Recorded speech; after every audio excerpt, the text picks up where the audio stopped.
কড়াই ঘাস দিয়ে চাটাই বা মাদুর তৈরির পুরো প্রসেস।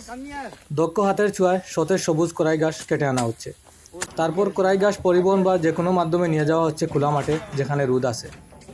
মাঠে মেশিনের মাধ্যমে ঘাসগুলোকে কেটে বেতের মতো করে লম্বালম্বি সুতোর মতো তৈরি করা হচ্ছে। রোদে ঘাসগুলোকে হালকা শুকিয়ে নেওয়া হচ্ছে যাতে গুণমান অক্ষুণ্ণ থাকে।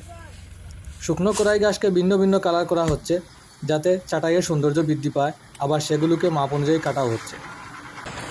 রঙিন করা কড়াই ঘাস 1 বাই 1 দেওয়া হচ্ছে বুনন মেশিনের ভেতরে। মেশিনের সাহায্যে বুনন করা হচ্ছে, সুতোয় গেঁথে গেঁথে ধীরে ধীরে আকার দেওয়া হচ্ছে চাটাই বা মাদুরে।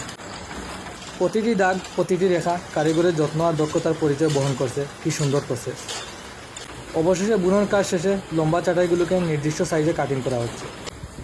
শেষ ধাপে চাটাইয়ের প্রান্তে মজবুত কাপড়ের সেলাই যেন বছরের পর বছর টিকে থাকে। অবশেষে কমপ্লিট হয়ে গেল চাটাই বা মাদুর তৈরি।